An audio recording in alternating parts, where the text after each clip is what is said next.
Why you say that? Because you'll be at home.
Jamie, do you copy?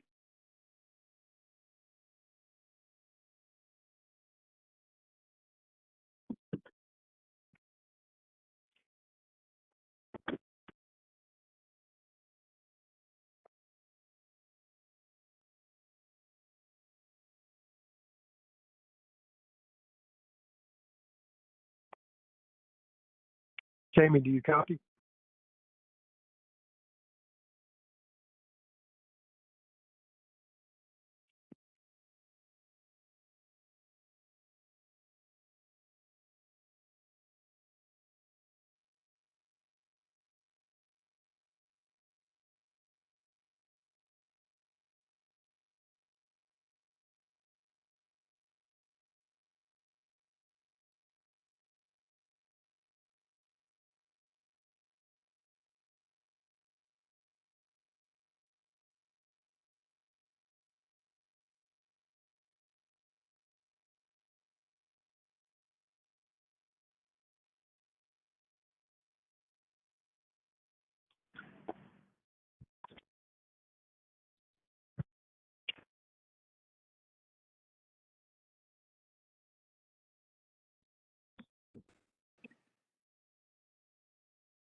Yeah.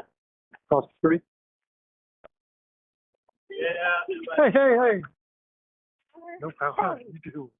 Oh, I race.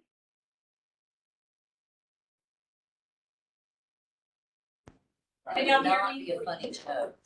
Somebody wave or something to let me know you can hear me. Oh, thank you. We are a little behind, as you can see, because we had to change our venue at the last minute. So the library commission, their power went out shortly. So, I mean, not long ago. So we've got all our in-person people that have come over to our office, and we have people that are calling that are over there trying to get here. So if y'all can just bear with us for a little bit longer, we're gonna wait on those people to get here in the room before we get started. Be nice, brother. Nod, thumbs up that you heard me well on that. Somebody.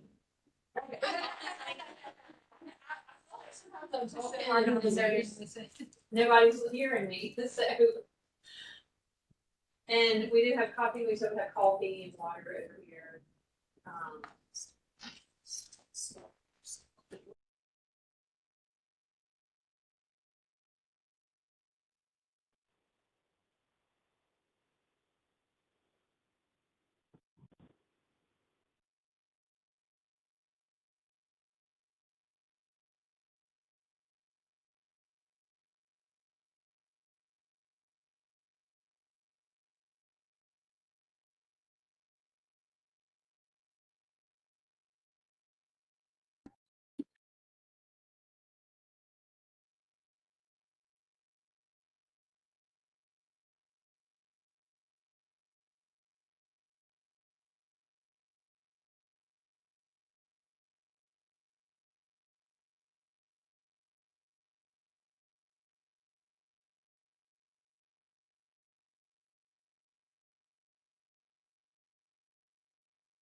You're leading. Are you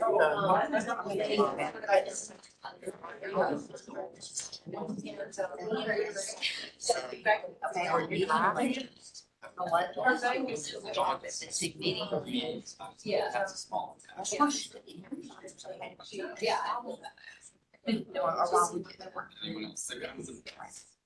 I've never been So this. I think we'll go ahead and, Hey, Michael. I think we'll go ahead and just do some initial sharing and announcements that we had at the beginning. That I was gonna include at the end, but we can tag those off down. So, y'all can hear us online still? Everybody can hear us? Okay, our video just went off. Oh, there we are. Okay. Well, thank y'all for being flexible with us today. It's been a crazy week for those of you that are not in the Jackson area. We had some storms the last few days, and our power was out here at our office yesterday, and then now it's off at the library commission where we were going to be this afternoon. So for those of you that are in person, thanks for kind of rolling with it with us. For those of you that are online, Michael Martella, who's our program assistant, is going to be making sure that if you have any questions or comments or need anything, just put it in the chat. And if you have something that you want to share, you can let me know so that we can make sure that we get to everybody that's online. But I think there's still some people that are coming over, but just for the sake of time, we'll go ahead and get started with a few things. So just wanted to welcome everybody. If this is your first time to join us for our Affinity group meeting, we're glad that you're here. We've changed the structure of this a few times over the last 3 years since I've been here. And so what we're going to be doing this year is a little different than what we did last year, but we're still trying to figure out like what makes the most sense and how do we create the most impact and how do we identify what some of these core issues are that we can work collectively on.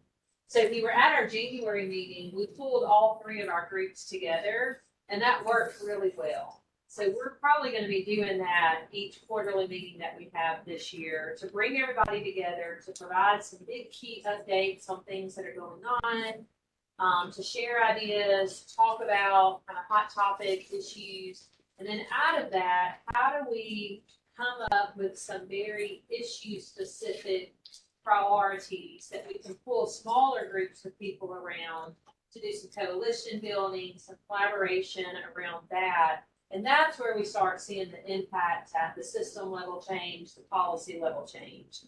So I do have some updates on a few things that came out of the model that we used last year around that. And then looking forward to what are some of those issues that we are working on or have identified for this year and moving forward. So before I give an update on that, we have a guest that I wanted to introduce real quickly to hold please. I have somebody coming in. Okay, there's a few more people coming in. And Boyd, I called the girl and said, do I need to come put a sign on the door in case anybody shows up over there? You're probably on the road. We got the email. Yeah. Well, we sent the email out as soon as we found out. So. Many did.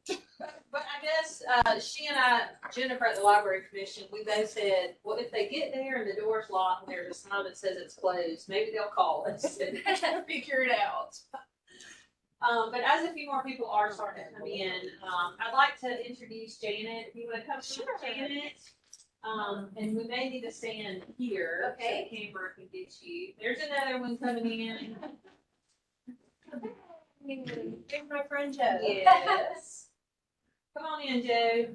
Have a seat. Anywhere. We have water and we do have coffee if anybody would like some coffee too. But Janet Parker is with the Elf School of Management from Millsaps College, and they are partners of the Alliance, and invited her to come today so she can learn more about what we're doing, but also share some information about some programs that they have. Yes, thank you. Yes. Well, Jamie was so gracious in a very last minute invitation of allowing me to address the group just for a few minutes. So I promise, but 2 minutes, you can time it. So I won't monopolize this time, but I just appreciate the opportunity to be here and to meet all of you. I'm new to Millsap, so I just started right before Christmas. And I had been with Innovate Mississippi for about 10 years, which is also which is a nonprofit that works with startups in the state. I'm actually in Millsap's executive MBA program, which is how they got to know me and how this position came about. But I'm director of executive education. You might know Leanne Brewer, used to be in that role. And since I joined, I've become acclimated to kind of all the things around us and our partnership with the Alliance, which has been a wonderful partnership. We have a program that we collaborate on. It's called the Advanced Applied Leadership Program. And I don't know where you guys are in your organizations.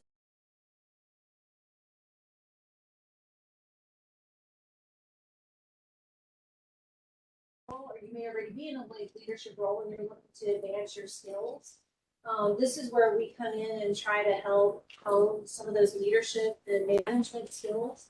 Not just management, but we kind of differentiate between management and leadership and working on developing critical thinking skills. And there's also a personalized aspect to that, where you develop your own personal program to get into the role of your organization.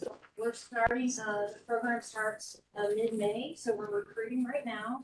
And our partnership with the Alliance involves the Excellence in Action nonprofit certification. So that's something all of you can, if you don't have that already, that's available to you. But if you're also looking for leadership development, and you join the AALP, you can get your Excellence in Action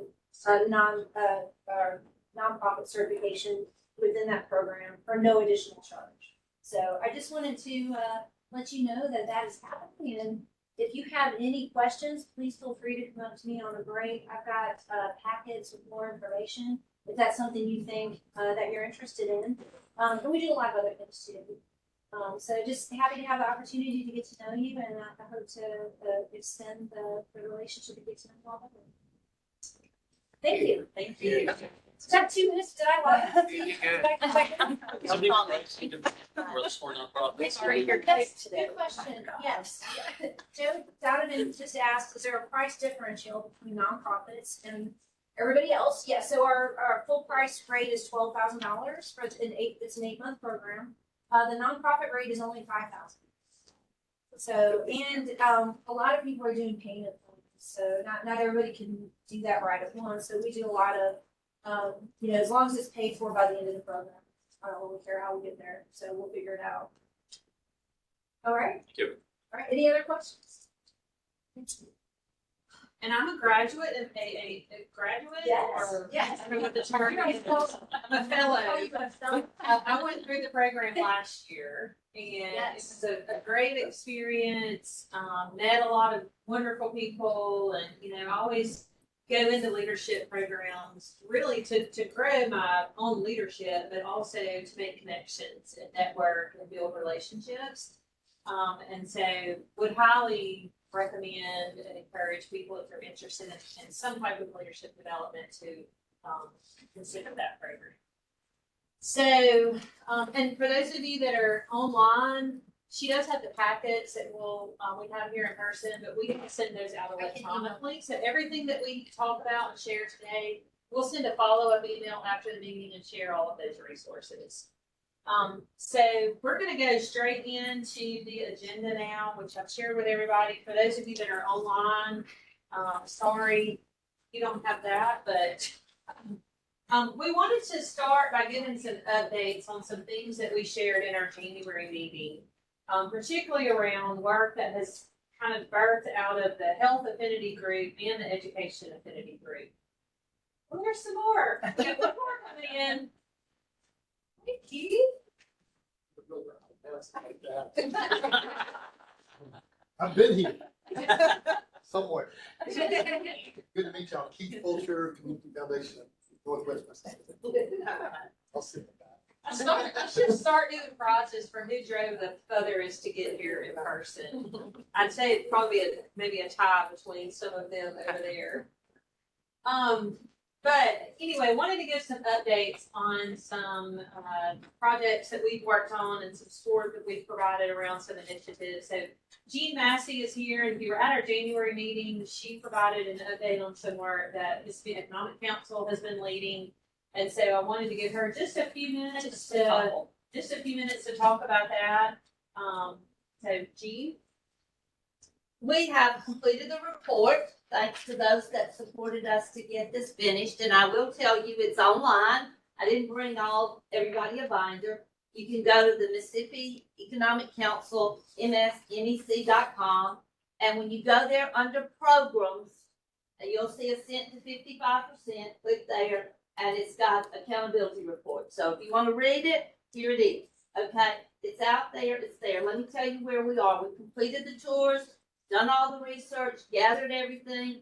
Two big recommendations are to change the A through F, to find a new scale score that when someone sees or hears what a school's rating is, they can understand what that means. I heard a really good explanation of what an A through F rating was for a school, not a couple of months, about 3 weeks ago at one of our tours. We asked the room, do you know what your school's rating is? And they said a B. Question was, well, what does that mean? And he sat there a minute and everybody's quiet, and one of the gentlemen says, well, we're better than a C, but not as good as an A. And that's a good answer, because that's about how people understand it. So really, that's the first piece. The second piece for our recommendations was to really, for the Department of Ed, to begin really looking at how they can change. We put a task force together, not just educators, but educators and business leaders, and educators not just from K-12, but from the community college and IHL, to look at what could be done so that the accountability model really emphasizes all aspects of learning. Everything from the academic side to the career and technical side. And what we found is people say, and we knew this all along, it's too late to start career exploration in high school. How do we move it down to elementary and middle school? And why isn't the elementary involved in more than just 3 subject areas and getting back into the things that they love to do to make school important and more meaningful? So where we are right now, we've turned all this in, we've been there, we've been asked to wait. They have approved and they have confirmed the new state superintendent, who will begin July the 1st, which is Lance Evans. We should see some movement or something between July and when the House and Senate come back in next January. Y'all watch for that to see if you see anything going on in the department to make the changes or to get this started. We're willing to work. That's what we want. We want them to lead the effort. But we want to see some movement once this happens, because that's what they've asked us to do, is let the new person get in place. So that's where we are. Gene? Yes, sir. It is possible for the state board to make a lot of these changes without the legislature. And that's why we want to see those movement between July and December, and some good faith movement on this from the Board of Education and our new superintendent. Thank you for making that.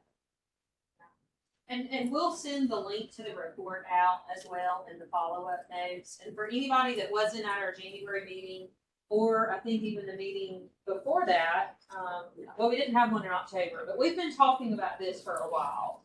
And so if this is your first time to join one of our meetings and you're not sure what she's talking about or have no idea what an accountability model is, the report will explain all of that. So if you're interested in knowing what this work means and how it could impact you and any of the programs you provide or your community, you can go through the report and then reach out to Jean or me if you have any questions. And I will say that if you will go to the MEC site for tours, you know how Mississippi Economic Council does the tours across the state. We finished some. We have 1 week after next in Flowood. We have another in Madison, and we'll be scheduling about 6 more.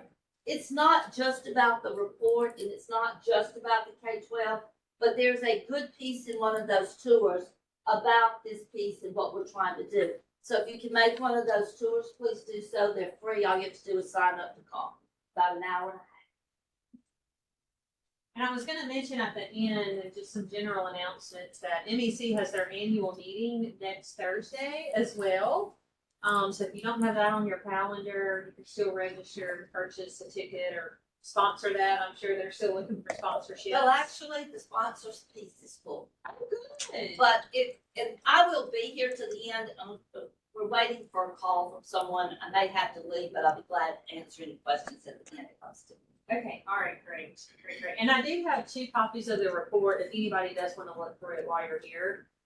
We're trying to conserve paper as much as we can and go green, I guess. But did print out a few copies. Michael, are there any questions from anybody online? Okay, all right. So one other quick update that I wanted to share was around, and I think I saw Kismet was on here, and yes, I don't know if there's anybody else related to an update we provided in January around the work that the Alliance partnered with the Department of Health, and we have the map here from the Department of Health around creating a community health worker catalog, which would ultimately lead to getting community health workers credentialed and certified. And so out of the work that the health department did to lead that, we were a partner on the technical assistance grant that they received to help put this catalog together. And I had printed out the legislation, and I always look to see how many pages it is before I read it. But I did read through this one. And was hopefully going to be able to have a good update to share today, but as you can see, I wrote dead on it. So yesterday was a deadline day, and the Senate just did not bring it up on the floor. So there wasn't a companion House bill, and it died, and so we had our Senate bill, but it did not make it to the floor yesterday. So unfortunately for us that supported this, that legislation has died this year. But the good thing is, I feel like we've put a lot of things in place, and with the leadership of the health department and Kismet, who's with the Mississippi Community Health Worker Association, sometimes it takes a few years to get things through the process. And so the work that's been done this year, that momentum can continue on, and hopefully we can present it back next year to see if we can get some progress there. So Kismet, I don't know if you want to share anything just on behalf of the Community Health Worker Association, if there's anybody else on here that wants to provide any insight there. So, hi everybody. Sorry I couldn't make it in person, but we are hosting a CHW summit in Biloxi this year. It's going to be June 12th. It is actually the day before the Disparities Conference. That's also in Biloxi. It's going to be held at the Mississippi Gulf Coast Community College. It's just a one-day event. We also have Dr. Edney being our keynote speaker. At this point, we were in the process of knowing that the catalog and everything was going to go forth, but unfortunately yesterday it died. And so we're still going to go forth with the health department going through the catalog, Dr. Edney speaking on what his vision going forward with CHWs in Mississippi. Just a little summary of that legislation. They wanted to, as of January 1, that all CHWs would have been certified. So there wouldn't, if you weren't a certified CHW in Mississippi, you couldn't say you are one. And so we really wanted more clarity on that, from the health department. So that's kind of what this summit is going to be about, is doing a deeper dive in what the health department's vision is and going forth. So I can share the link if anybody's interested in attending the conference, and I can share it with Jamie. And that, I kind of think that's about it. Okay, well, I have that on my list of updates at the end as well. So went through my calendar to see what all was coming up, and I was gonna share that with everybody. So go ahead and pick the link, and you can put it in the chat, and we'll make sure we Okay. share that out with the notes too. I sure will. Thank you. Thank you. So, how does that impact nonprofits? Well, Dina is with But God Ministries, and they use community health workers. Well, we have one that's still pending Still from the pending. State Department of Health. Yeah. It's a grant from the State Department of Health, but they'll be hired by us to work in Jonestown, Mississippi, where we have a clinic. But it's still, we've been working on this since last year. It's still in a pending status because they haven't gotten all the signatures on it yet. So hopefully, eventually, we're going to get one. But I will add, I'm very excited that Loyola, who, has come to see us in Mississippi and then this year came to Jonestown, the law students and the medical students are working with us on a project related to community health workers. And so what they're trying to focus on right now is really looking at how other states have paid for their community health workers, and then see if they can get deeper with some of the details of what the improvements have been seen in the communities that had community health workers. So they're just trying to provide more information around the success in other places in the country. And that came out of, the Alliance introducing me a year ago to them. So that was really good. Good. So Loyola University in Chicago, last year, they brought some of their law school students down to Mississippi as part of a health justice access class that they have. And this year, they came back and brought med students with them. So we helped host them and plan their trip while they were here. And we really wanted to get them out of Jackson to see some other parts of the state, particularly the Delta. And so I share that just so you see, like, the Alliance. We do really well at convening and connecting. We operate under what we call the 5 C's, and that's part of it. And so it wasn't just about us hosting them, but about how can we connect resources to other nonprofits or other partners across the states. I'm glad to hear that they're going to be helping all of that. It's very good. So those are 2 big updates, and we'll keep providing updates as we go and working closely with both those that are involved in this work to share information as it comes out or as things change. But unfortunately, some work and some don't. So we'll see what happens this year. Any questions online? Just one about how folks can stay in touch after this meeting. And I'll just make sure that we put our heads together and figure out. Okay. Yeah. Great. All right. Okay. Well, we're 5 minutes over, so we didn't do too bad. All right. Well, I'm so excited to have our special guest that we are going to have with us today. And we had a conversation, I don't know, a couple months ago. It's April. I don't even remember when we first talked. Last year, maybe?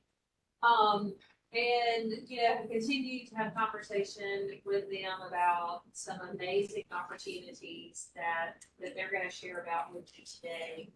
And so, all of the things that we've talked about so far, what they're going to be sharing, we really think about it as this cross-sectional work that's being done. So community health workers, certainly that falls kind of under what we would call the health affinity group, but it impacts education and workforce as well.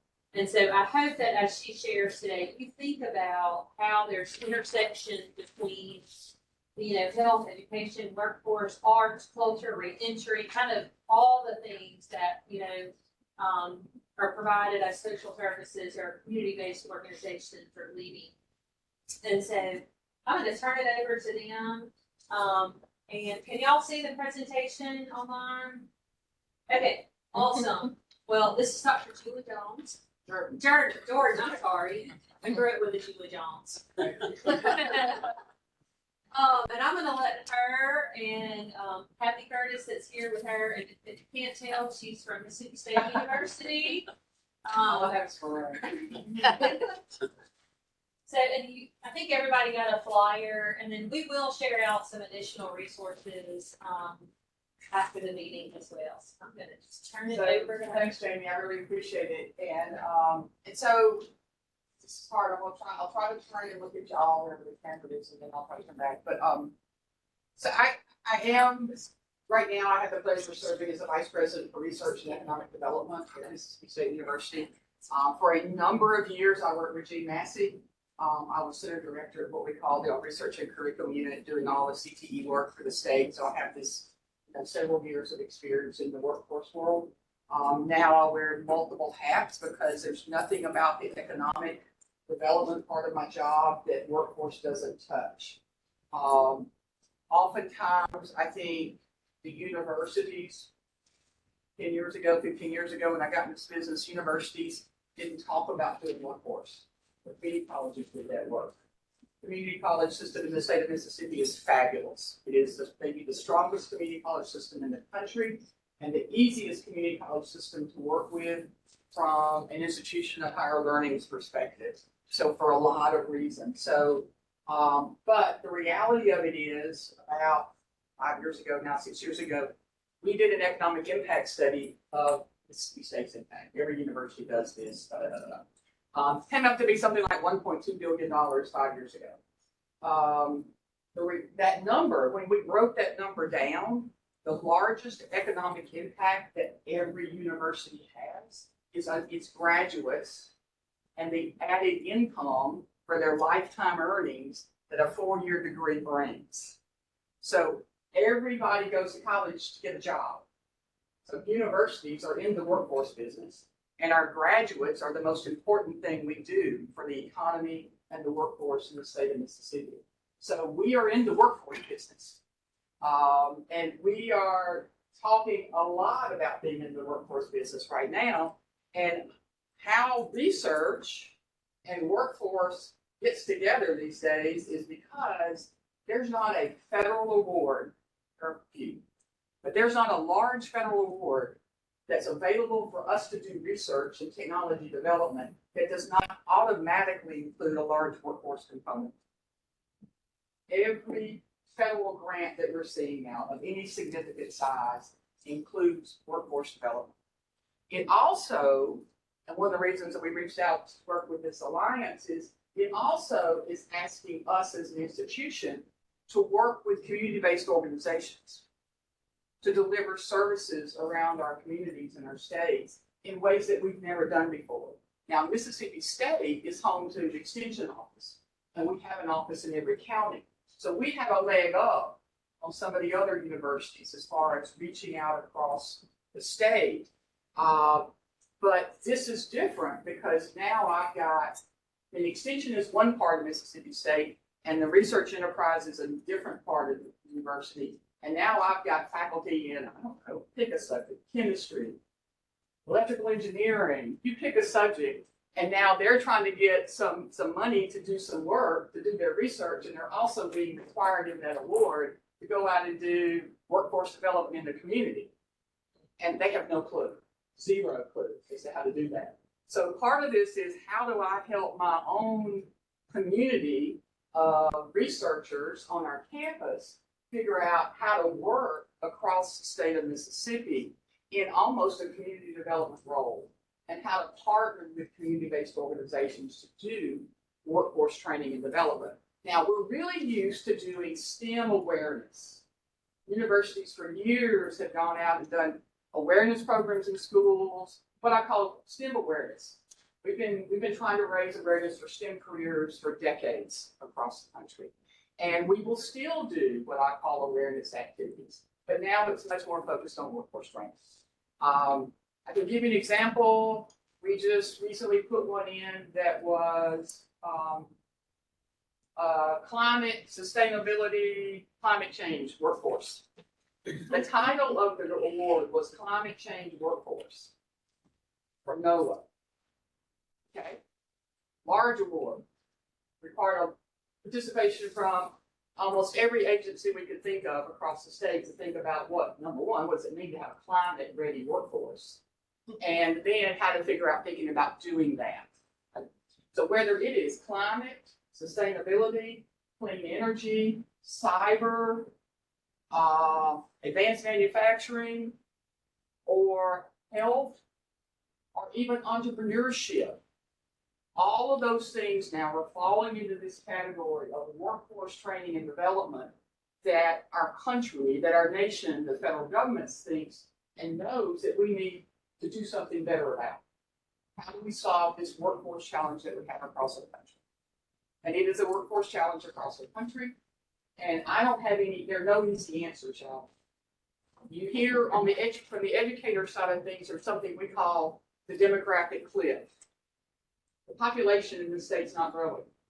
The population of young people in this country is not increasing. Okay? So as baby boomers are retiring, there are not enough younger people coming along behind us to take the jobs. So not only do we still struggle to get people into the workforce, there are going to be fewer people to go to work. There are just fewer children to go to work.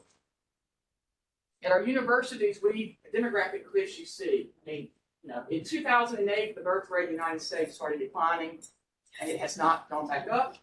It started having fewer babies, and so that has not reversed itself. And so when that started happening in 2008, those kids now are going to be about 18, and next year they come to college. And there are fewer of them across the country. We know in Mississippi we've been losing population in areas with only a few growth counties for the last 20 years, really. It is all across the country. There are only a few states that this is an exception in. But we are not only just competing with Tupelo and Columbus and Jackson and Gulfport, we're competing with every other state for a smaller and a shrinking workforce. So there is this sense of urgency across our nation. And when we think about national security, you hear the government talk about a whole of nation approach to national security, a whole of nation approach to solving our energy challenges. We need a whole of state approach to what we're doing to try to get workers, our young people and adults that need a job lined up with the jobs that we have available. It's about an alignment. And it's about getting the awareness of these jobs are here and these jobs are available. What do you want to do? And then how do we get you the skills to be able to be prepared for those jobs? So I said that to say I'm going to talk a lot about one particular project. But no matter what your focus area of your community organization or your nonprofit is, I can just about bet there's a project on my campus somewhere that could likely partner with you in the future. So I am trying to figure out how do we partner better across our state and have a better impact. And so that we don't duplicate efforts, that we leverage what resources we have, and that we find the best outcomes for the young people that we have in the state. And that we find opportunities for those hard to reach adult populations and help them get back into the workforce.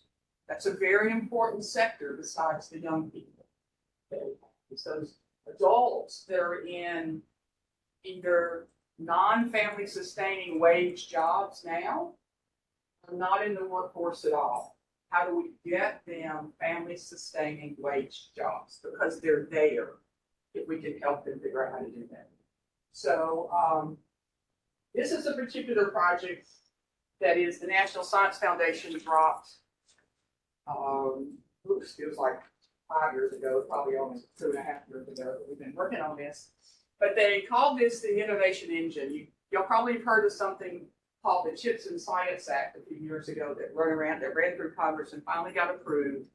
And the whole idea was to try to spur, re-energize our national infrastructure in chip manufacturing. But there was also pieces of that had to do with our infrastructure for advanced manufacturing in general across the country. A lot of our advanced manufacturing capabilities left the country like everything else. We all know, if you grew up in Mississippi, I remember when most of our economy, I grew up in Northeast Mississippi in Prentiss County, most of our economy was built around the textile industry and cut and sew jobs, making t-shirts and blue jeans, whatever that was. That all left the country and emptied out our communities 40 years ago, maybe longer. We, right now, I have a list of manufacturers that in from I-20 North has about 1,500 names on it. Most of the manufacturers in the state of Mississippi have way less than 100 people.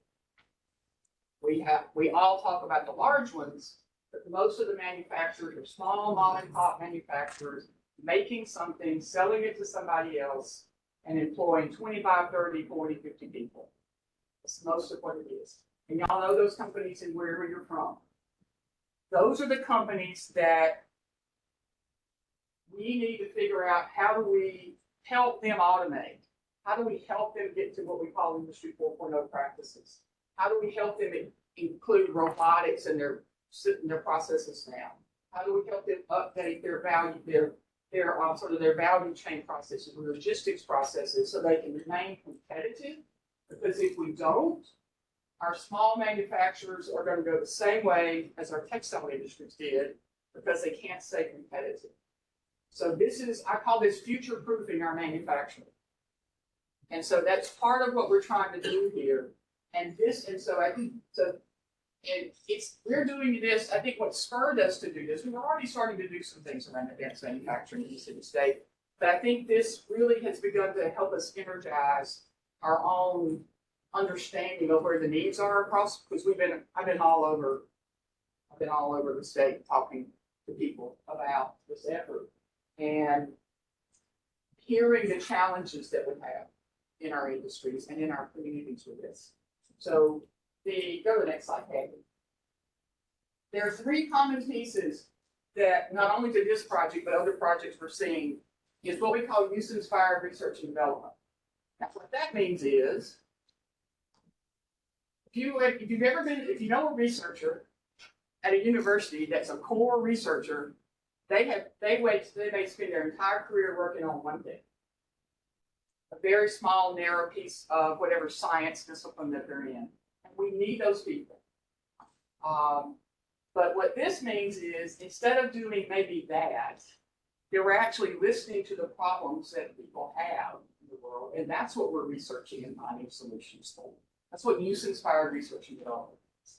Listening to what the customers need, listening to what the industries need, listening to where the societal issues are, and actually doing work that helps solve those problems. And so that's what that means. And so it's a paradigm change for what's happening on our campus, on our university campuses. And translation of innovation to practice. That is taking the best ideas that are in our universities and somehow rapidly commercializing. Not sitting on good ideas, not sitting on things that work, but how are we turning those things into useful technologies in the real world? That's a little different for universities to do as well. And so now, when I talk about research now, Mississippi State University, Ole Miss Southern, and Jackson State are considered the research institutions as far as IHL is concerned, which means we have there's some number in there of PhD granting programs that sets that bar for us. Okay, it doesn't mean that the other institutions, Millsaps and others, don't doing research, but these four are the larger in the state. And so a lot of things that we're doing is thinking about how do we get our own faculty to be more entrepreneurial. And as I talk about entrepreneurship in this vein of this sort of focus area, one of the things that I've learned is that an entrepreneurial mindset is not something Mississippians know about. We're not. It's harsh. What? We're not. We're not teaching that in our schools, not talking to young people about what it means to have this entrepreneurial mindset.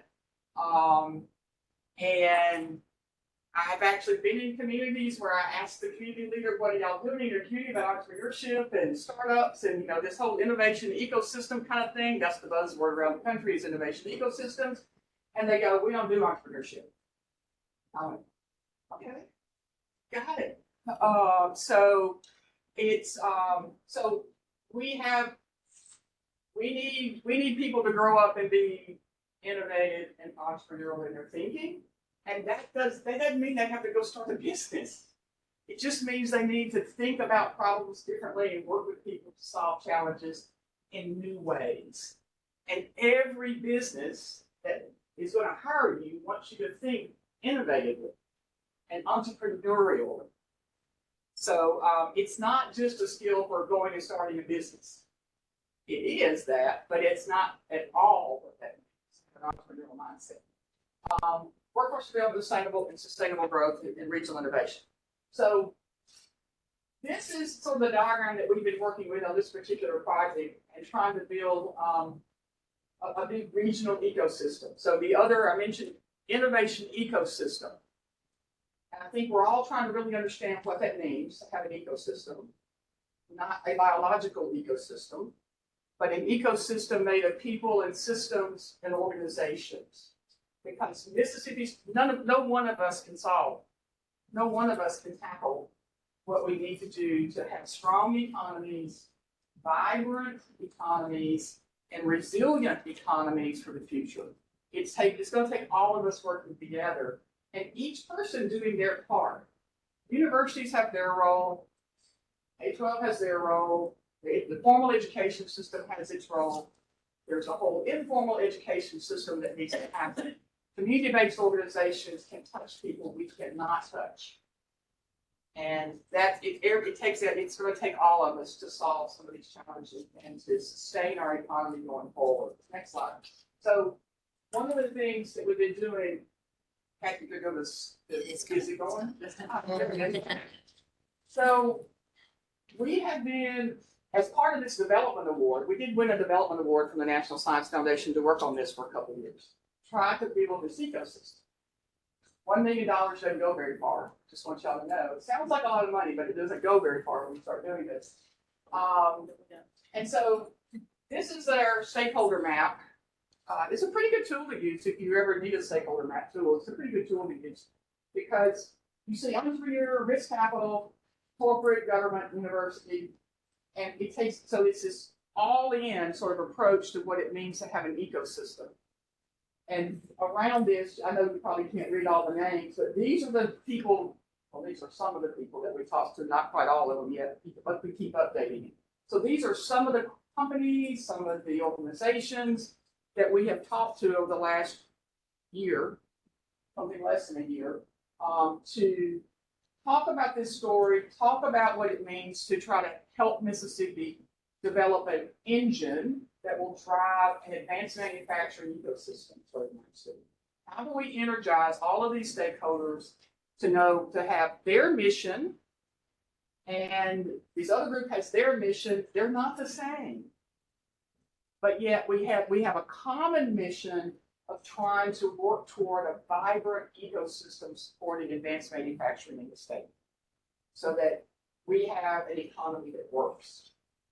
We need to build things again in this country, and it's actually imperative that we build things in this country again. So this is what we mean by an ecosystem. And each stakeholder in this ecosystem, and they can kind of work at a different level. Obviously, in the workforce piece of it, one of our key stakeholders is Accelerate Mississippi. They're core, central to the workforce development efforts in the state of Mississippi. So they're sort of a core partner. They sit on our leadership management group. But then there are a lot of other stakeholders in this that are aware. We know what they're doing. They know kind of what we're doing, and then we can make connections to the things that matter to them. I'll give you an example. One of these is the junior achievement. So some of y'all know, how many of y'all's junior achievement? Okay, so junior achievement is coming to Mississippi. They have a strong program out of Memphis, and that program is expanding its reach into the north 51 counties. Somehow they've identified starting in the north part of the state. and to try to then start working in the schools to bring junior achievement into the schools. It's perfect. It's a great partner for this project because it's entrepreneurship thinking and training in the schools for us. Mississippi State doesn't do it, but junior achievement does it. So they become a stakeholder in this conversation. So when we're talking to other people about, hey, it'd be great, why don't you talk to these junior achievement folks because they can help you put an entrepreneurship program in your school.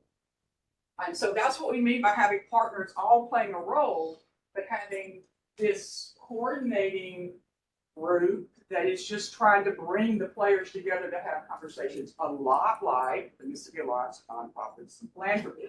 It's bringing disparate groups of people together to share what they're doing and then get better at what they're doing in their own way across the state. So one of the things that we had to do was try to figure out how to work with community-based organizations. We started down a path, and I was thrilled to find out about this organization because I thought, okay, there's some coordination of nonprofits across the state, and that's really helpful. Similar to there's coordination for our community college system, and I think we can go to one meeting, we can talk to all 15 presidents at the same time, and begin to tell the story about how we want to work together. So these are our stakeholders. Next, and I think that's kind of the only thing we want to share about the whole thing. But what this means is, if we can be successful, and if the National Science Foundation doesn't get another budget cut next year, lots of ifs in this whole thing.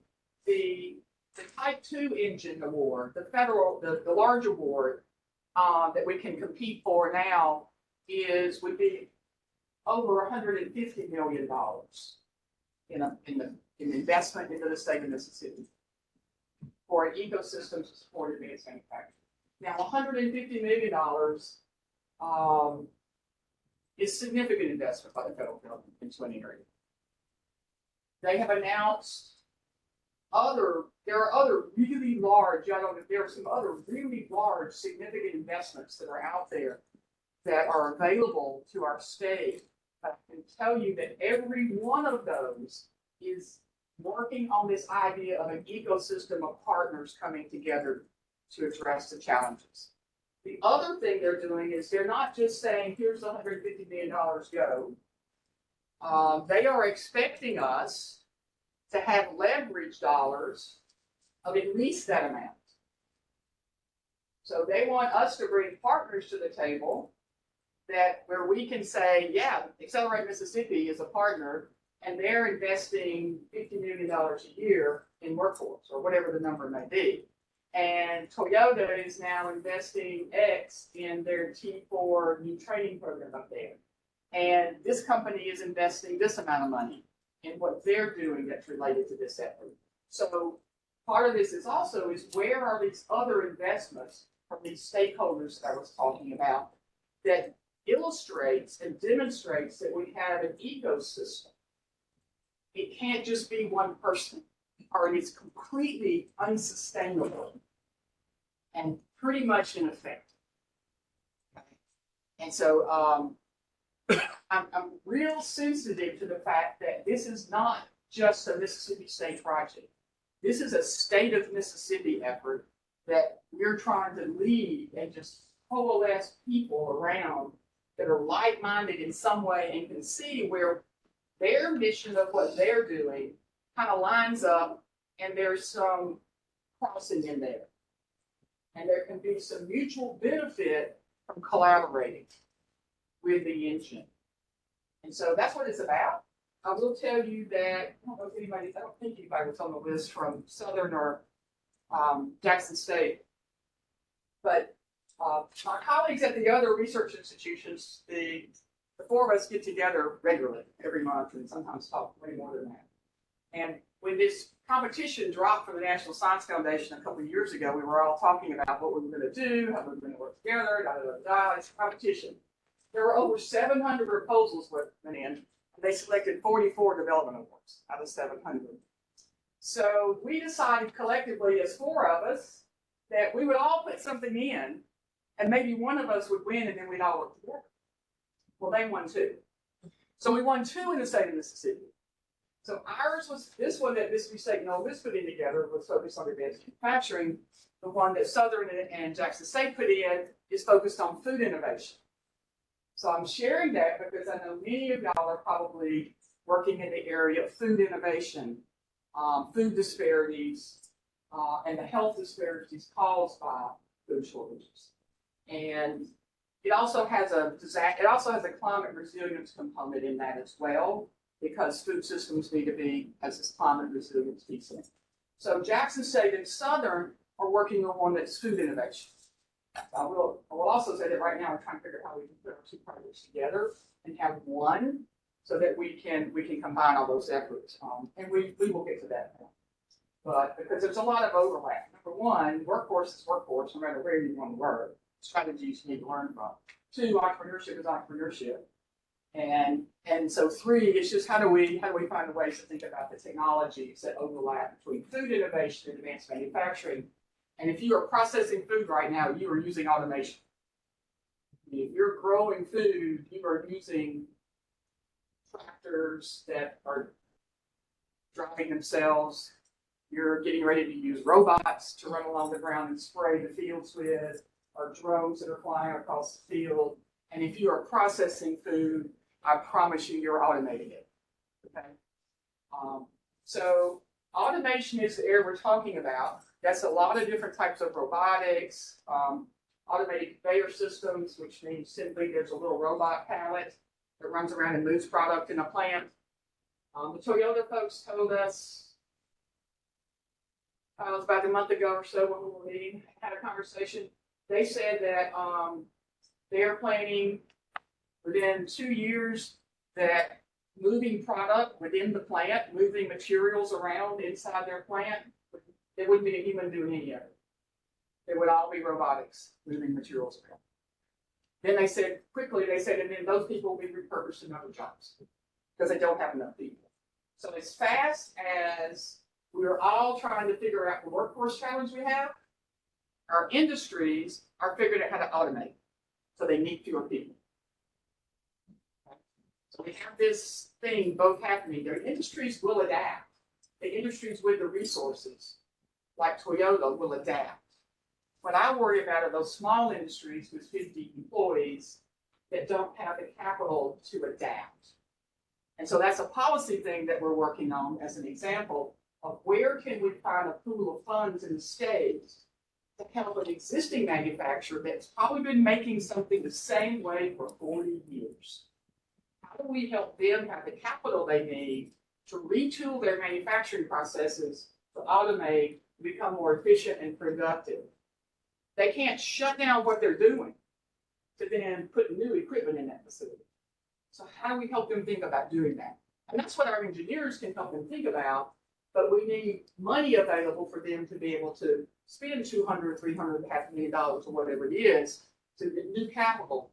We have capital available for new industries coming to the state. We need some programs that help retool our existing manufacturers in the state so that they can stay viable. That's essential too. So lots of these policy things come up. It's kind of funny. Everybody knows we're getting the AWS. We're getting AWS because of it. We have power, or the promise of power for AWS. Right now, if you need power, water, and land, we got land. We got water in Mississippi. Power, we can build power. We can add power. I'm from the TVA area. Who else? I don't know if anybody else here is from the TVA area. Go down. But in the TVA area, TVA covers a whole swath.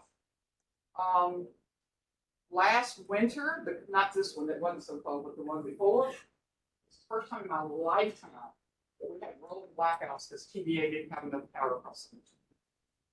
Can you just, for anybody that may not know what AWF is? Oh, AWS, Amazon Web Services. Okay. So that was the big announcement by the governor in January for a $10 billion investment by AWS. That's going to be they call it a hyper data center. It's just a great big data center. They're going to be great big buildings, concrete wall buildings, no windows, and they're gonna be full of computers. Okay? And that's what they are. One of those at Mississippi State, I have a data center at Mississippi State. It's not, they don't have to be pretty buildings. They're just full of computers. They have a lot of air conditioning, and they use water. And they use a lot of power. The one data center we have at Mississippi State University uses more power than the rest of the campus. Okay. The new data center we're building at Mississippi State University is costing us $45 million. Every building that AWS will build is $1 billion. At 45 million and 1 billion. So it's a lot bigger than what we have right now. So you can just think about the power that thing is going to get. But Entergy is going to solve that. Entergy has agreed to do that for them. So Entergy will service that power, and it's great for Mississippi. I will tell you, those are construction jobs. Those are electrical, diesel mechanics, HVAC, fiber, pulling cable, bending conduit. Those are those jobs.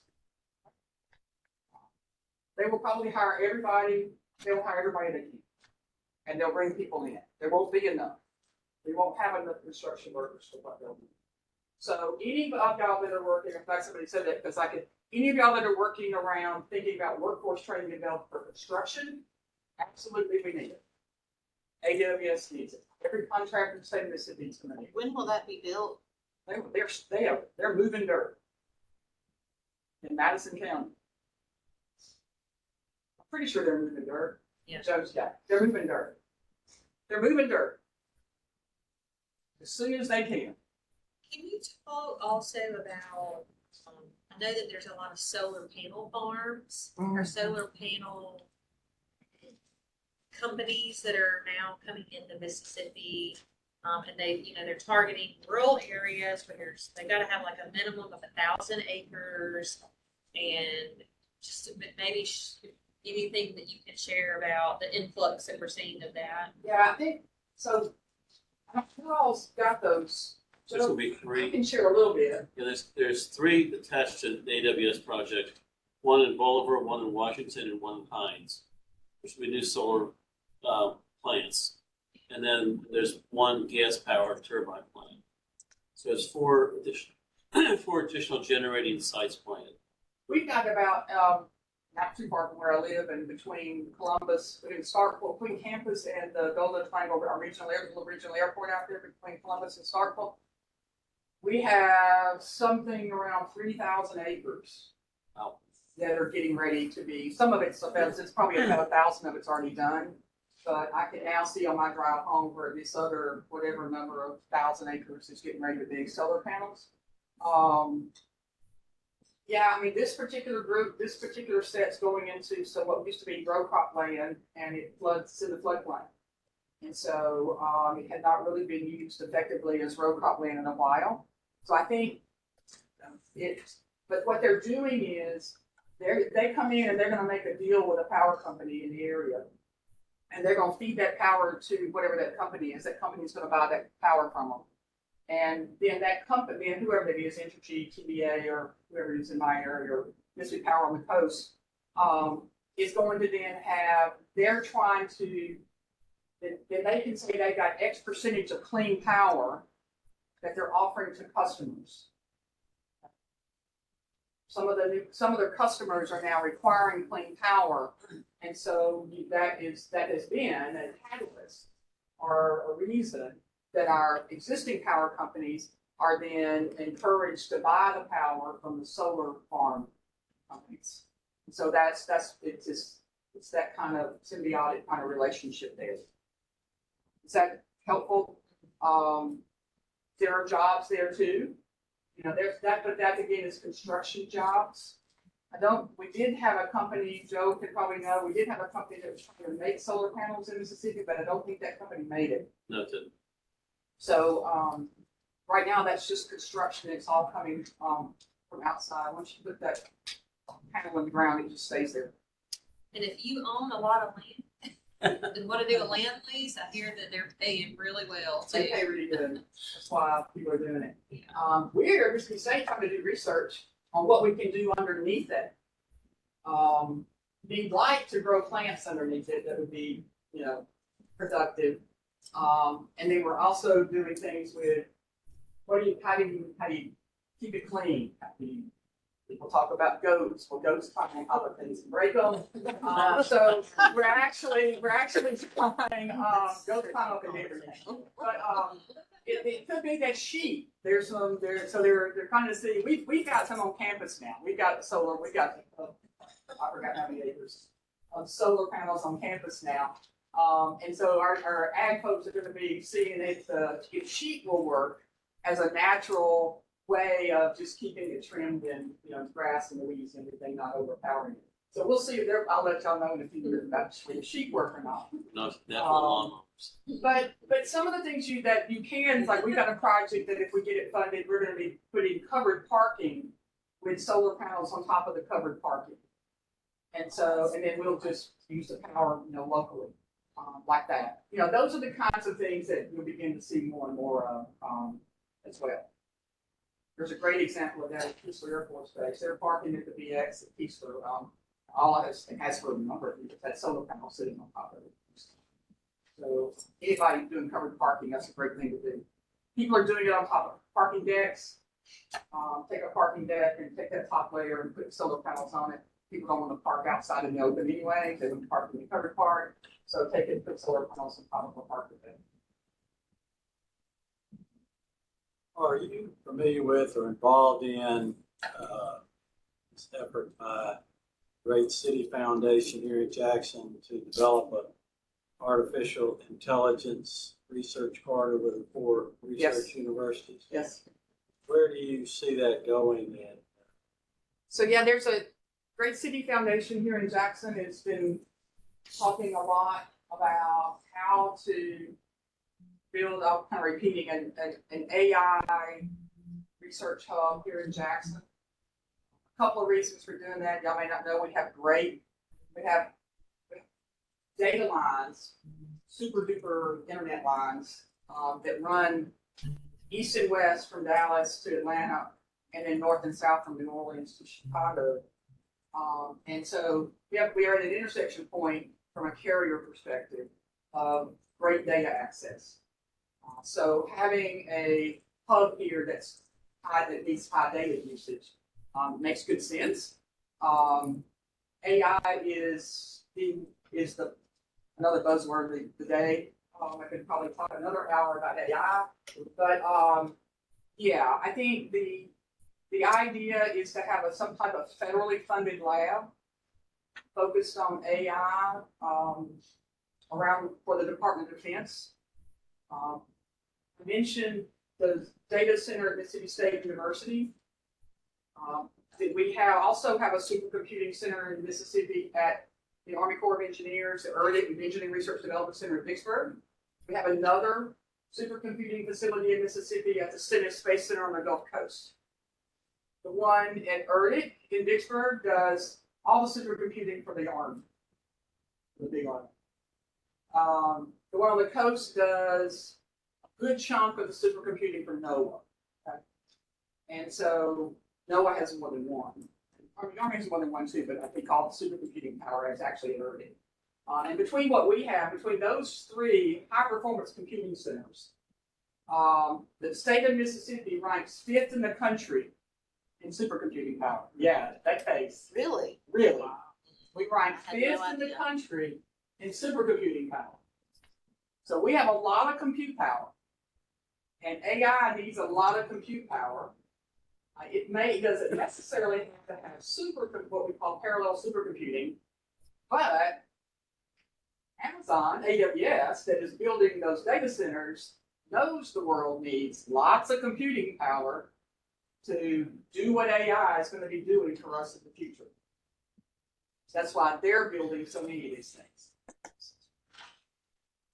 And y'all, they will build, there's no doubt that this first $10 billion investment, forgot how they're going to build 10 buildings. they will go ahead and immediately plan the next $10 million investment. They will be building here, if Mississippi is like there are other facilities in Virginia, Ohio, and Washington, Oregon, they will be building for 20+ years, data centers in the same city. So if you think about a young person that wants to get a construction job, it's not a 3-year job and it goes away. It's not. It's a 20-year career for somebody to be an HVAC expert at AWS in Madison County. It's a career for somebody to be a diesel mechanic. It's a career for somebody to be an electrician for AWS. So when I was looking at your stakeholder graphic, you had junior achievement, but I was looking for K-12 partners. Yeah. And I did not see them. So they're not there just because we're so connected to K-12 and CTE that we're really plugged in through actually at the fundamental level of curriculum development of what's being taught and training of the teachers. So we're kind of plugged in automatically at that and know that so well that that's like, I don't need to talk to them right now. And you can argue with me, but we are talking to them. Okay. But we talk to them so much. And What Julie's talking about, the research and curriculum unit at Mississippi State through legislation 25, 30 years ago, they do all of the career and technical curriculum that's there. If I have a welding curriculum, it is vetted and starts there. The department gets them, they bring the people in, they send it out. So everything that's in the career and technical side at K-12 comes through Mississippi State University already. And the alignment with the endorsements, they do the teacher training for career and technical, they do every bit of that. So they are already plugged in to the career and technical side. Yeah. And it's not that we haven't talked to them, they know we're doing this. I can't list every school district that we've already talked to on there, and two, I mean, it's just a huge sector. And we've talked to every community college. So if you hadn't seen every community college's name up there, we've talked to all the presidents. So, and made them aware of this. And we actually are piloting an advanced manufacturing training lab in Knoxville County right now with some support from Accelerate, and hopefully that'll be operational in the fall. So we're actually putting the same type of, well, not quite the full set of robotics and equipment in Knoxville County as we've gotten out at the University of East Mississippi Community College, right down the road from us. So we are piloting the advanced manufacturing that's been going on in our community colleges. We've taken and scaled it in an appropriate way for high schools, and now we're piloting that advanced manufacturing technology in the high schools. We have an advanced manufacturing program in CTE right now in our high schools, our K-12 program. We only have 4 high schools right now offering advanced manufacturing, okay? I wish there were 40 high schools offering advanced manufacturing, and that's the conversations that we can have with the Department of Education and with superintendents around how do we either have to have more money to go to the schools to help furnish that and have that teacher count, or the school has to decide to not teach something that is being funded already and teach this. That means a teacher of some sorts, frankly. I mean, y'all know what that means. A teacher that's teaching something is not going to be teaching that anymore. And this program, so there's only so much money in every high school CTE center for the programs. And so if you add a new one, you either have to have more funding or you got to not teach something that you're already teaching. So there's a trade-off. And what we want to do with all of this is, we got to be smart. It just takes time to roll some of this out. And I have one follow-up. Sure. Doing some work now with the group looking at evidence-based education. And so the question is, are we changing the way that we're training teachers? I mean, Yeah, she can help. I think, are we training? I think you, yes and no, and Greg Jean can help a little bit. Until that K-12 accountability model changes to include the things that you're talking about, you're not gonna see a great change. That's the reason you don't see as many manufacturing. I don't get counted for having these career and technical programs in my school and producing the students with certifications the way I did for passing an algebra test over those students. Okay. There's gotta be some change in order for it to be more important. Thank you. Are those in your recommendations? Yeah. Julie, how do you see the work with autonomous manufacturing and AI affecting the employment pool? So again, how do I see it? How do you see autonomous manufacturing and generative AI affecting the employment pool? I think generative AI is the most transformational thing I've seen in my life. And I grew up when PCs were invented, and we thought that was going to change things. It is truly a game changer, and it's going to be part of everything we do. And so, and it's going to do that faster than any technology we've ever seen. The difference between what was available a year ago and what's available now is just light years. Okay? I think that advanced manufacturing, it's going to be, you're not going to be able to separate advanced manufacturing from AI. It will just be built into it. Okay? It is already, so there's AI. Generative AI is a subset of this larger cloud of AI, okay? Generative AI is the part that generates new content for you, which is the whole buzz around ChatGPT. There have been AI, sort of structured systems of algorithms that take a lot of data in and then feed out something that helps you make decisions already. So they're sort of structured, the different types of AI. That's already being used. And if you've got a vision, I mean, if you've got a conveyor, if you got a part running down a conveyor line, y'all can picture this. There's a camera up here, and Tyson Food is running their chicken pieces down here, their chicken tenders along this line. There's a camera up here, and it says, okay, that chicken piece is oriented this way, and that chicken piece is oriented vertically, and then it tells the robot arm how to pick, what is the orientation of that chicken tender, so it knows how to pick it up and put it in the package.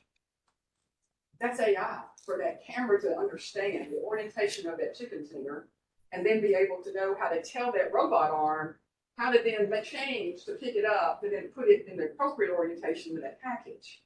So that's happening. Okay, so generative AI is going to change everything. It's going to change the way we all work. You know, I mean, and it is just going to do it naturally. I think in a lot of ways. I mean, if you play with ChatGPT, it's just kind of like talking to somebody and feeding it some information and it going, and you go, wow, that just saved me an hour. It is frightening. It's frightening and it's amazing at the same time. Yeah. Okay. What we cannot forget about AI is that the human has got to stay in the decision-making loop. Okay. The human has to stay in the decision-making loop and recognize that the AI is only your tool to help you do your job faster or better with better information, but the human has to stay in the loop. I don't know if I've answered your question, but it's going to change every job. I've heard experts say that AI will not take your job. Someone using AI will take your job. You better learn Still to lost say, the job. There was about a 4-minute video on the Today Show, and it's called Upskilling, How It Will Change the Salary. I would encourage you to go and look at it. I'm not pushing Amazon or Walmart or any of that, but the video explains a lot of what you just talked about, interviewing people, how a year ago, the Walmart person's job was filling those carts that everybody gets in your way when you're trying to buy, they're filling somebody's groceries. And how that's becoming automated, so she had to be upskilled, and what her upskill is, and it changed, she no longer has a job, she has a career.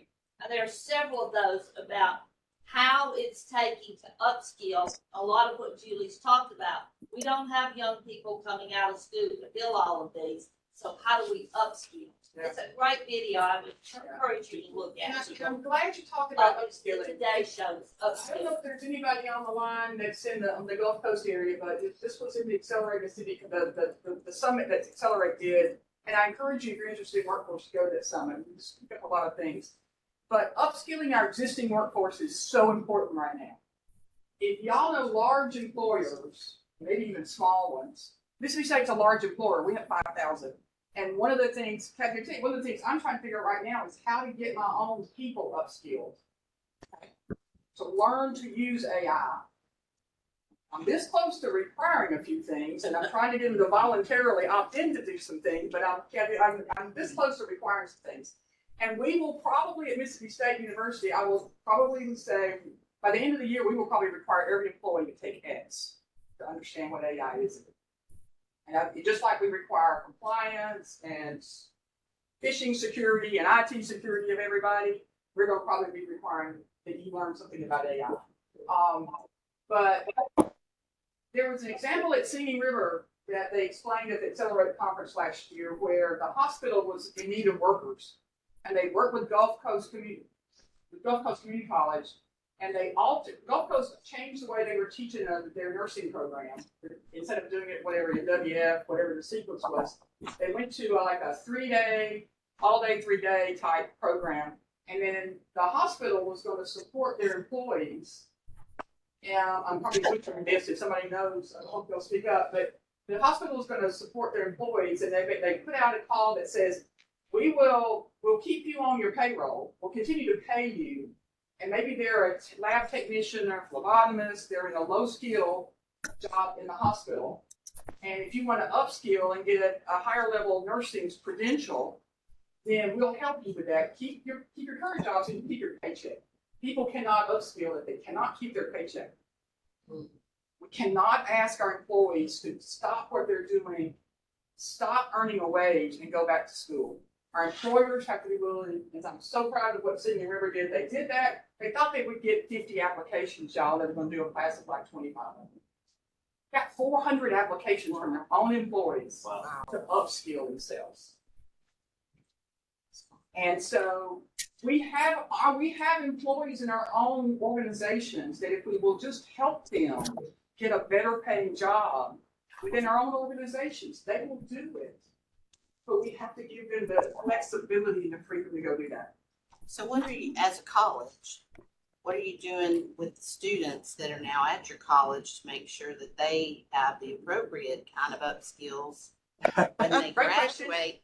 As a parent that has a kid there, yeah, so, I'm just making sure. I will tell you one thing that we're doing. We have learning is changing. Number one, the kids will figure it out way before we will. So I'm not exactly worried about students learning to use ChatGPT. I hope that, we need to help them learn to use it appropriately and effectively and not make sure that they're not plagiarizing something. We're trying to figure out what it means to plagiarize now. Okay. Yeah. And how to cite ChatGPT as a reference. Those are the kinds of things that we're trying to figure out. But we're doing a couple of things. Like we now have, we're piloting LinkedIn, what we call LinkedIn Learning at Mississippi State University as an enterprise.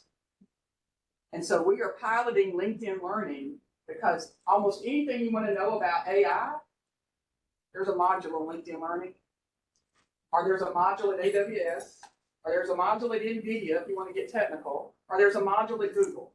You do not have to pay for that training right now.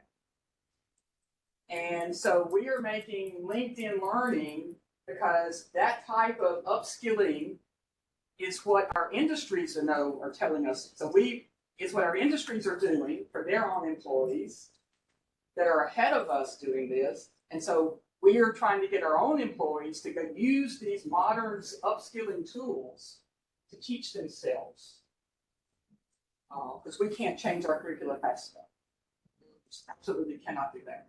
So the other things that we're doing is we have now established a college of professional and continuing studies. We've always had continuing education forever. Now we have a college structure for that. And that means a lot at a university to have a college of professional and continuing studies. And then what we're going to be doing with that is offering lots of certificate programs. So that students that are going through certain programs that may not have anything in it with AI, for example, can opt into a certificate program that Mississippi State will sanction and verify and hopefully figure out how to put it on a transcript for them that they did this. But in the meantime, almost any employer that's going to go hire you is going to look through your LinkedIn profile. And if you go to LinkedIn Learning and you complete a certificate, you took the trouble to go to a course, it will put that certificate in your LinkedIn Learning profile, just like on your resume. And it's verified. Because LinkedIn, that bigger certificate would not be there, that a LinkedIn Learning certificate would not be there unless you actually completed the modules which has to go with it online. Is that free or do they charge for that? There is a charge for some of it. And so that's why I said Mississippi State has bought the license that makes it free. Usually it's individually, it's like $79 a month or something. But Mississippi State now has a license to make it available to everybody at no cost to our employees. What about students? It's the same, but the students don't know about it yet because we got this in late January and we are figuring it out. So we have not turned it up. We've not told the students about it. Okay. It'll be embedded even in some courses. It will be embedded. The College of Business is going to be first as a whole college to adopt embedding these modules into their courses.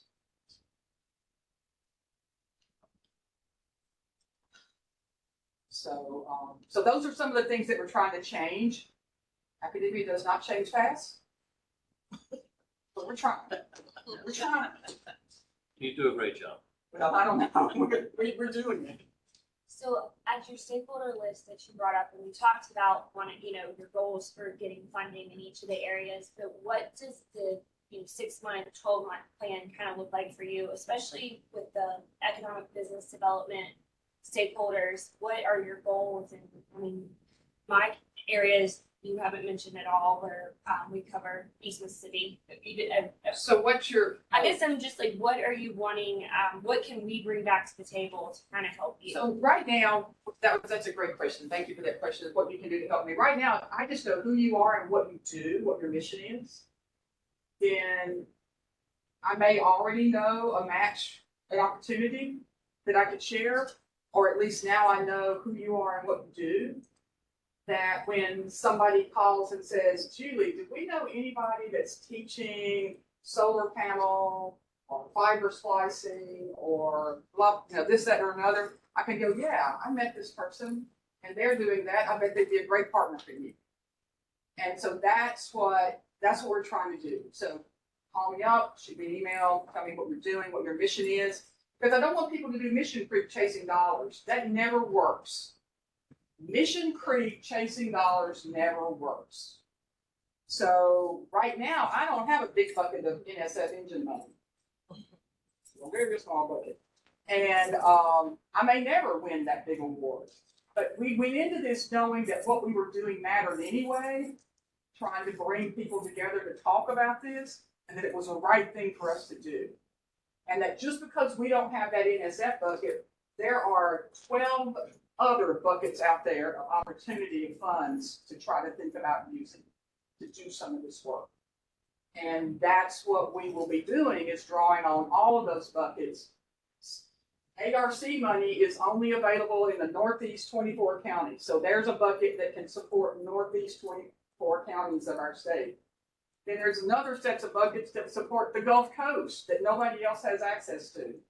And so one thing we do pretty good at Mississippi State is figure out where the money is. Okay, pretty good at that. And so that's now, we can't do this all ourselves. And Mississippi State's mission is to serve the whole state of Mississippi. To serve the whole state. So call me up, tell me what you're doing, what you'd like to do, how you think you could add value to your community. We have a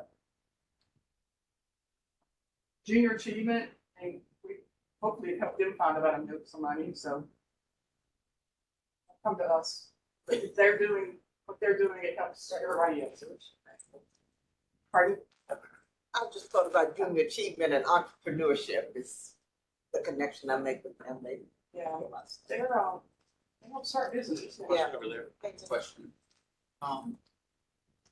You mentioned, climate, personal climate, as part of it, and a lot of that focus on automation.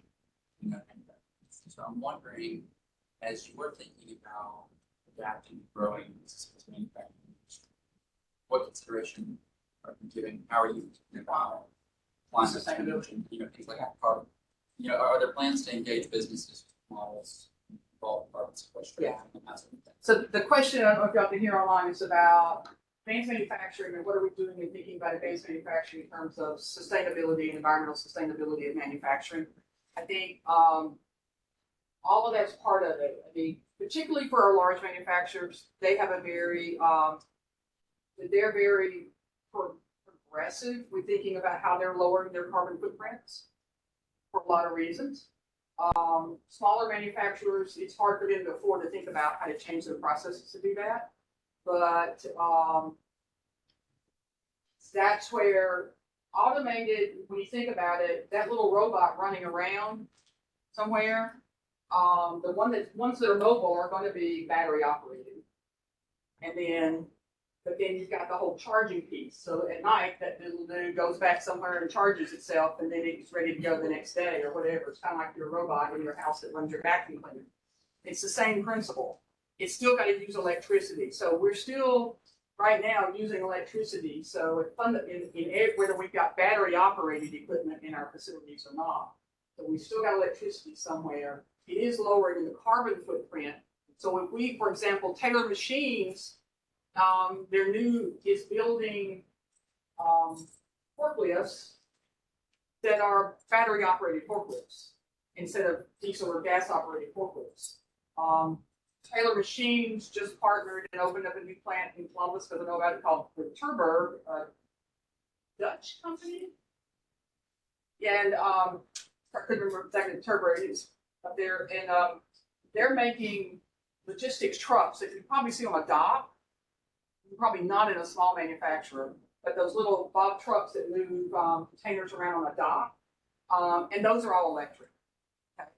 And so you see industry moving to sustainable practices. There's some other things about that we're working on the research side of how do we capture heat. So at Steel Dynamics, you make steel, you generate a lot of heat. A lot of processes generate a lot of heat. How there's great technology being developed from a manufacturing perspective, is how do we capture that heat and use that heat to turn back into energy to then turn right back into power the plant grid. Okay? Heat, steam, energy, just change the form of the energy. And so there are a lot of things happening in that space. But we probably right now actually have more grant opportunities that deal with climate and environmental sustainability, disaster resilience, than we do manufacturing. I would say there's probably just as much interest in advanced manufacturing for this country, how we're making things and doing it sustainably for everything. Is agriculture or anything related to that, or farming mechanisms? Yeah, we just started a brand new Ag Autonomy Institute. Remember that little robot I talked about that runs through the field and it's spraying the weeds at the bottom? Yeah, we're doing that. We got robot arms that are teaching to pick strawberries and blueberries and dig up sweet potatoes. You need any partners on that one? Sure. I can introduce you to Dr. Thompson. Yes, I'll talk to you after. Okay. Got one question online too. Okay. Is MSU thinking of leveraging the extension offices to execute your work? Great question. Absolutely. Yes. Extension offices. So Mississippi Extension has an office somewhere in every county. How many of y'all know where your county office is? I know my extension person. Those county offices do different things though. they kind of focus in different areas depending upon what's happening in their region. Obviously, the ones in the Mississippi Delta with large row crops have a lot of emphasis on large ag farming. Other ones, it varies. And so how we actually pull those into different projects varies, but they're really involved with our environmental sustainability efforts all across the state. We actually had a conversation, Dr. Coble and I, actually, he's the Vice President of Ag, actually had a conversation not too long ago about how can we use our extension centers for entrepreneurship. Some do some business development programs already, but how do we kind of upskill that and think more of that sort of innovation, technology, entrepreneurship work that could happen, training that, and who can do that for us is 4-H. How many of y'all know the 4-H community person in your community? Okay, y'all, there are 44,000 children in Mississippi involved in 4-H. Wow. So in your community, if there is 4-H and you want to get to children, they're doing it. There are 44,000 children involved with 4-H. That is the largest single group I know of in the state of Mississippi of organized programming for children. And when they show up on campus, Along with the blue jackets. along with the blue jackets are FFA. When they show up on campus, it's campus too. They're not 44,000 FFA folks. Oh, so you're good, and I just walked right into it. So thanks, I appreciate it. I appreciate the time to share. Where my extension office is in Orange County. Oh, gosh, a big one here. Where is it? Eagle Ridge. Eagle Ridge. I was thinking it had to be out like. Yeah, that's kind of like the whole center and meeting room area. Okay, that's what I was assuming, they would be out that way somewhere. Well, I know we've lost some people online, but thank y'all that are still here with us. We're gonna wrap up here shortly, but I learned a ton, even after having talked with them a few times. Like, I was taking lots of notes today and learned so much. And, the whole time I'm thinking, and some of you may be thinking, like, we're a nonprofit, like, where do we fit into this? Or what is our role? Or how could we be one of those stakeholders and community partners? And so, there's nonprofits that we know that are doing workforce training programs, they're doing upskill, they're supporting others, entrepreneurship. And so if you think that you could have a role in this, have a conversation with them to figure out like what your role could be. Yes. Does the Alliance have a catalog of members and a description of what the members do? On our website, we have all of our current members that are listed. Yes, we do. We do. And you can click on the name and it'll take you to their website if they have one. Yes. But just some terms that she shared that I wrote down, and I'd love to maybe get some descriptions of some of these terms to share out, and I'll send it to you. You don't have to write them down.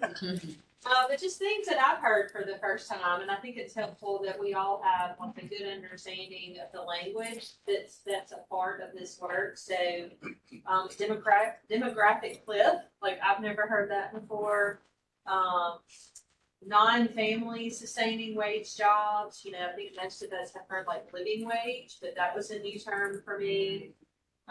Future proofing manufacturing. Yeah, I made that up. I can't define that. Particularly the comment you made about entrepreneurship in Mississippi is just not something that's common here. And I think that that's an opportunity for maybe our sector and maybe something that, when I'm thinking, when the Alliance is thinking about what is our role in some of these places, I think that might be something that we talk about. The innovation ecosystem. So I think that's a buzzword. We have ecosystem coordinators with Accelerate Mississippi. And, I think that term has transitioned from what we would associate it with earth and science and all of that into how we're using it now.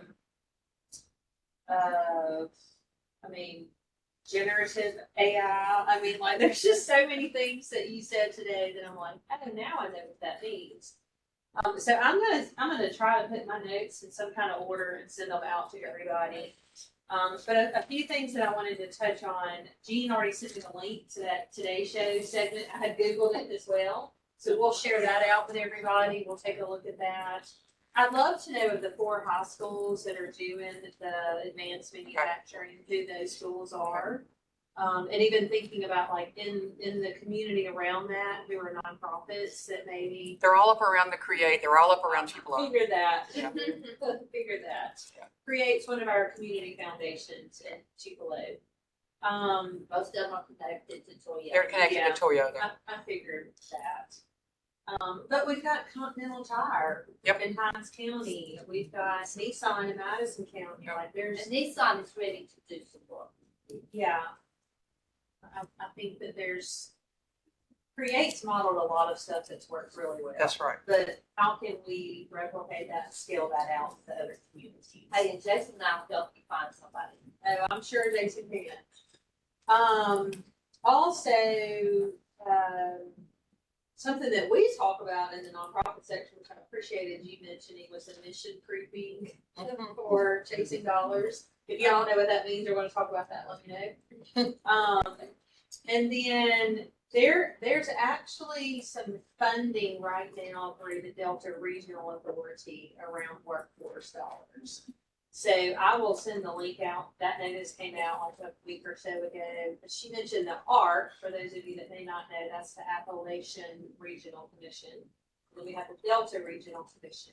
Who covers the Gulf Coast? Do they There's have nothing one? like, those are both quasi-federal organizations. I don't know of anything like it on the Gulf Coast. The Gulf Okay. Coast right now has so much Gulf Coast recovery. I mean, they got money in lots of other ones. Yeah, okay. Right now. Okay, so the DRA covers the Delta region of Mississippi, Arkansas, Tennessee. Yeah, and there's a funny Mississippi. portion over on East Mississippi, West Alabama. There's Yeah. a funny portion of it. Chevron does a lot. Chevron does a And lot. Eagles does some, but Chevron does more, and then you got the Port Authority that's doing some. Okay, okay, You'll probably know a lot more about it than I do. yeah, There's a lot going on. There's a really lot of positive stuff going on the Gulf Coast. yeah. A lot of positive Blue economy, all that stuff too. But I will share out the DRA funding that was just announced recently, if anybody wants to look into that. And you gave a shout out for next Thursday with us. That's also one of the sessions is on AI. Yes, it is. You're right. And we have an upcoming workshop on using Chat GPT AI for grant writing, I believe. Yes. Which I'm using it. I'm like, oh, 5 minutes to put this together. I don't think very much. I mean, I do it and then I customize it, certainly. But if you see things that are starting to look a lot better than coming from me, Boy, it's old school. yeah. I know the person. But I can always tell when somebody else is using it when I get an email from them. Yeah. That's totally. Yeah. That's totally.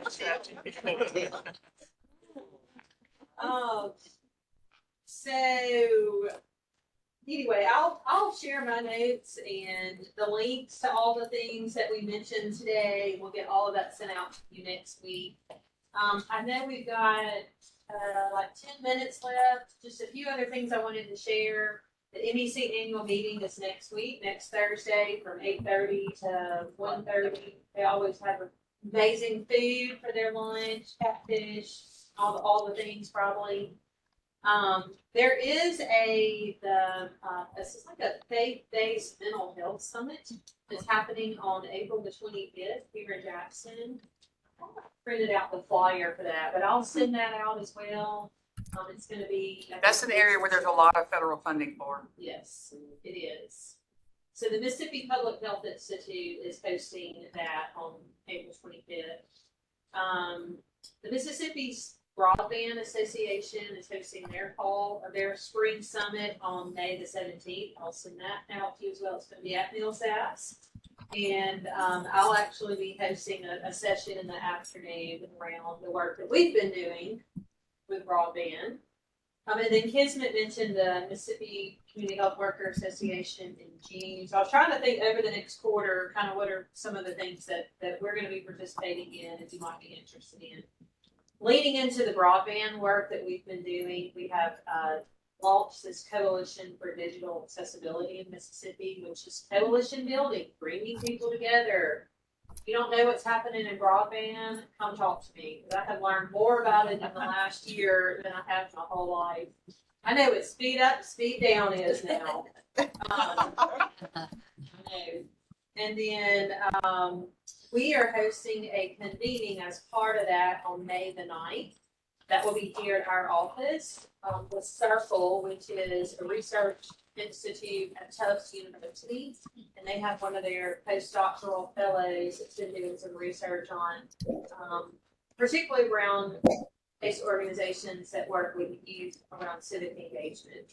So they have a research brief that they're going to be going through, and then we're bringing anybody who wants to learn more or works in that space together on May the 9th.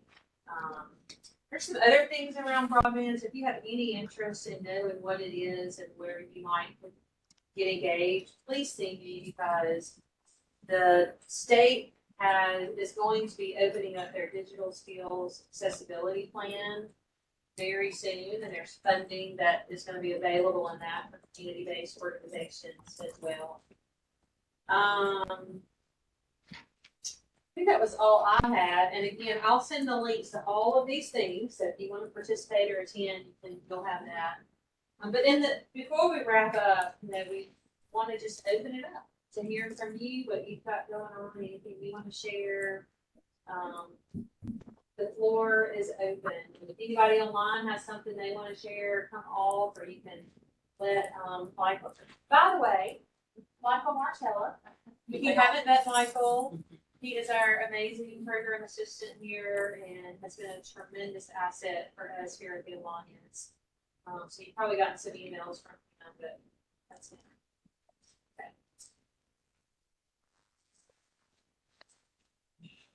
Okay. Are you accepting online comments now? We are. Okay.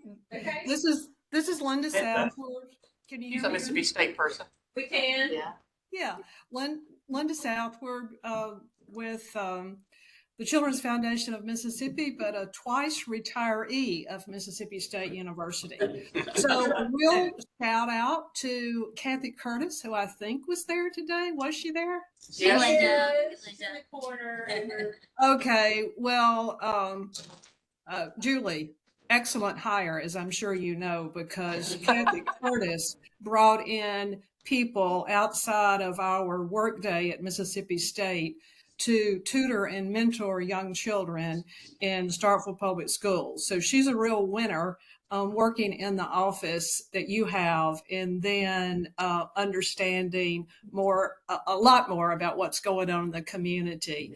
And so shout out to Kathy. I'm sorry I couldn't be there in person today, but I'm really interested and intrigued about it's very exciting to hear so much of what you've done, and kudos to the Alliance for bringing these two entities together. So with the Children's Foundation of Mississippi, our really mantra is for Mississippi to reach its potential. Our children must reach their potential.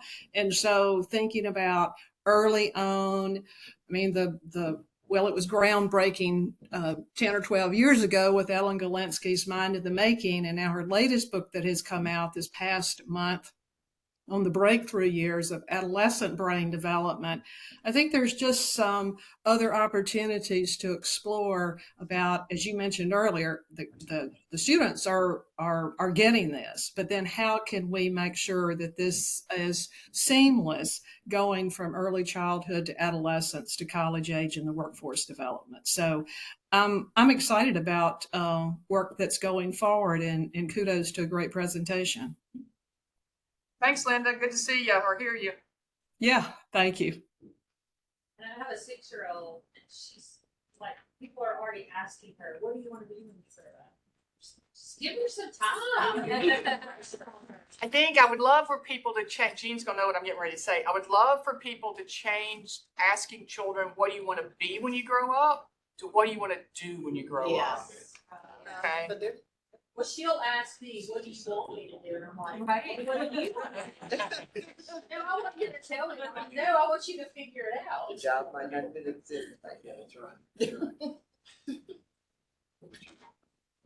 Anybody else? I move we adjourn. Clerk, close the meeting. Well, thank y'all all for joining, and see if you can hang out. Our annual meeting is tomorrow. If you're not registered to attend in person, sorry, you're out of luck. But you can still register for the virtual session, but we hit our max capacity. Tomorrow we have a big day. Advocacy. But we thank y'all. I mean, that's but I would break free. Hey, Well,